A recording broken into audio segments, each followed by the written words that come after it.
Gagasan pemerintah Kota Bandar Lampung untuk mendirikan SMA Siger kian menuai sorotan. Meski secara ide dinilai baik karena membuka akses pendidikan yang lebih luas bagi masyarakat, sejumlah pihak menilai bahwa langkah ini harus dikaji matang dari berbagai aspek, termasuk kewenangan, prosedur, dan dampaknya terhadap sekolah swasta. Pengamat politik dan kebijakan publik Universitas Lampung Dr. Dedi Hermawan menyarankan pemerintah Kota Bandar Lampung segera mengambil langkah bijak penuh perhitungan. Pertama, ia menilai penting bagi Wali Kota Eva Dwiana berkomunikasi bersama DPRD, apalagi menyangkut pendidikan yang sangat berpengaruh bagi masa depan anak-anak Bandar Lampung. Ini yang perlu digarisbawahi, ini adalah ide dari pemerintah Kota Bandar Lampung ya. Karena pemerintah Kota Bandar Lampung tentu ada dua pihak ya, Wali Kota dan jajarannya, dan yang kedua adalah DPRD. Tentu setiap keputusan-keputusan, kebijakan-kebijakan yang dibuat oleh pemerintah kota ya sebaiknya memang dikomunikasikan oleh Wali Kota bersama DPRD, apalagi menyangkut sektor pendidikan ya.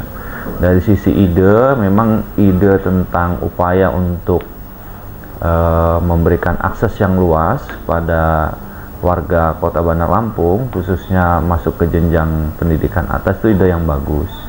Hanya saja memang hal yang perlu diklarifikasi oleh pemerintah kota itu soal gagasannya ini dan juga bagaimana menindaklanjuti dari gagasan itu. Karena ini menyangkut soal kewenangan dari pemerintah Kota Bandar Lampung. Kita harus ingat bahwa tadi ada dua wilayah ya, Wali Kota dan juga ada DPRD. Nah, saran saya memang sebaiknya ini dibicarakan bersama DPRD. Semua aspek mulai dari legalitas perizinan hingga perangkat SDM dan gedung sebagai sarana kegiatan belajar mengajar, Dedi menyarankan harus sudah selesai tanpa melanggar peraturan perundang-undangan yang selama ini menuai polemik dari berbagai pihak.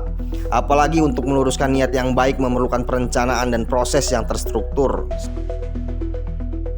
Ya, sebaiknya memang ini diklarifikasi oleh pemerintah Kota Bandar Lampung.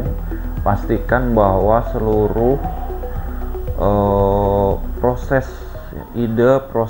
ya, pelaksanaan dari rencana pemerintah Kota Bandar Lampung untuk mendirikan SMA Siger ini clear dari semua aspek ya, dari sisi kewenangan, dari sisi prosedur, dari sisi fasilitas. Kalau bisa ini semua clear, artinya tidak ada yang dilanggar terkait dengan kewenangan, terkait dengan aturan, terkait dengan prosedur ya. Itu agar dipastikan betul-betul semuanya on the track ya. Jadi tidak akan menimbulkan masalah di kemudian hari ya.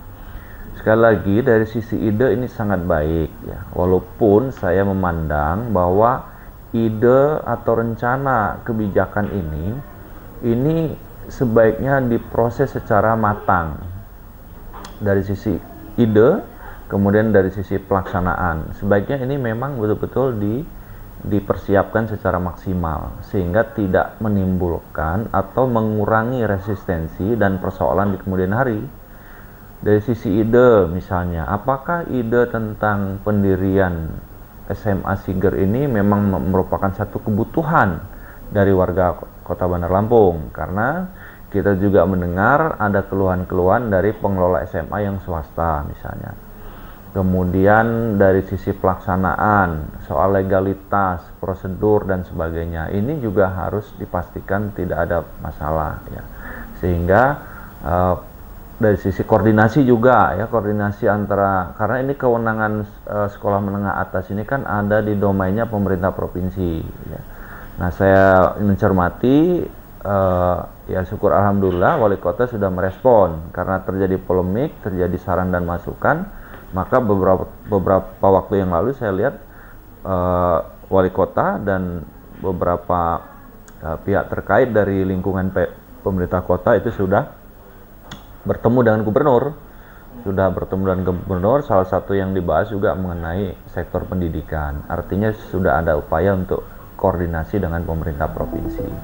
Pemkot dan DPRD harus melihat serta memperhitungkan kebutuhan masyarakat dan kebijakan mendirikan sekolah Siger. Sebab menurutnya keputusan mendirikan sekolah Siger tidak relevan dengan keluhan sekolah swasta yang kondisinya sangat membutuhkan atensi lebih dari pemerintah.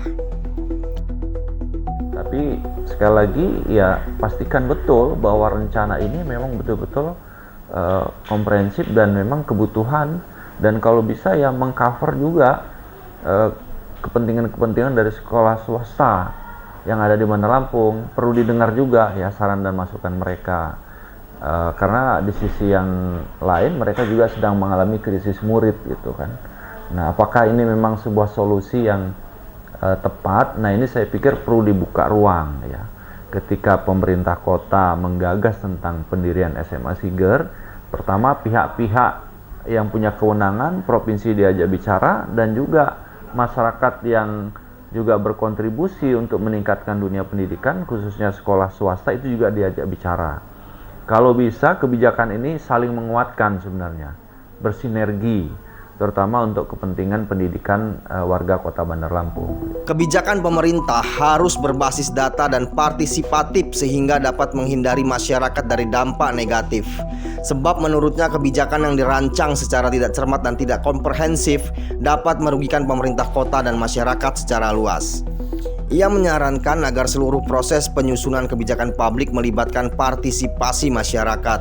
Menurutnya, keterlibatan publik adalah bagian dari legitimasi sebuah kebijakan, terlebih karena kebijakan menyangkut kepentingan masyarakat luas. Ia juga menekankan perlunya memperhatikan berbagai variabel yang dinamis dalam masyarakat seperti kondisi politik, sosial ekonomi, iklim usaha, serta potensi pendapatan asli daerah saat merumuskan kebijakan. Pernyataan ini menjadi peringatan agar setiap kebijakan pemerintah, khususnya di kota Bandar Lampung, dirancang dengan kehati-hatian, melibatkan data yang valid dan membuka ruang partisipasi publik secara luas. Ya, setiap kebijakan-kebijakan yang dirancang secara tidak cermat, tidak kuat, ya, tidak matang, tidak komprehensif, itu nanti akan berdampak merugikan pemerintah kota itu sendiri dan juga nanti dampaknya masyarakat. Ya, ini nanti otomatis akan berdampak pada kinerja pemerintah kota itu sendiri. Maka semua kebijakan, saran saya betul-betul dianalisis dengan berbasiskan pada data, misalnya soal APK, angka partisipasi kasar, angka partisipasi sekolah, apakah warga Bandar Lampung itu memang mengalami ketimpangan soal akses pendidikan SMA misalnya. Tentu itu kan contoh bagaimana kebijakan mendirikan SMA itu berbasis pada data. Kemudian jumlah SMA swasta yang ada di Bandar Lampung itu berapa jumlahnya. Kalau dia buat baru, apakah itu sudah menjadi solusi dari keberadaan SMA yang ada. Itu contoh ketika sebuah gagasan, sebuah ide kebijakan akan digulirkan, betul-betul berbasis pada data. Kemudian buka juga ruang partisipasi, karena ini akan menjadi alat atau menjadi bagian dari legitimasi sebuah kebijakan. Karena kebijakan itu kan kebijakan publik namanya. Tentu kebijakan itu kepentingan masyarakat menjadi utama. Jadi jangan sampai justru kepentingan masyarakat nanti akan terkurangi ya dari ini. Jadi dari sisi ide. Dari sisi pelaksanaan juga begitu, dibuka ruang partisipasi. Jadi setiap kebijakan yang dirancang sekomprehensif mungkin, memperhatikan variabel-variabel yang dinamis yang ada di masyarakat. Ada variabel politik, DPRD, legitimasi dan sebagainya. Ada variabel sosial ekonomi yang ada di kota Bandar Lampung. Ada juga iklim investasi, iklim usaha dalam rangka PAD dan sebagainya. Jadi kebijakan ini kalau bisa diramu dengan memperhatikan dimensi-dimensi itu, sehingga nanti tidak akan berdampak terhadap kinerja pemerintah itu sendiri. Nah, sehingga memang kebijakan itu harus dirumuskan betul-betul secara matang dan komprehensif. Nanti kalau dia terlalu instan, saya khawatir akan justru menimbulkan masalah baru. Yang ini akan jadi beban dari pemerintah kota itu sendiri. Banyak anak hebat terlahir dari keluarga sederhana. Tapi tak semua punya kesempatan untuk terus sekolah. Di SMK Samudra Bandar Lampung, kami percaya pendidikan adalah hak semua orang, bukan soal mampu atau tidak. Kami membuka pendaftaran sekolah gratis untuk siswa dari keluarga kurang mampu, belajar dengan fasilitas lengkap, bahkan disediakan tempat tinggal dan makan semuanya tanpa biaya. Saya kira nggak akan bisa lanjut sekolah, tapi di sini semua berubah. Saya belajar, punya teman, dan punya harapan. Bantu kami sebarkan harapan. Daftar sekarang di SMK Samudera. Untuk masa depan yang lebih baik, dimulai dari hari ini. Dan yang paling penting, Gratis! untuk siswa yang kurang mampu.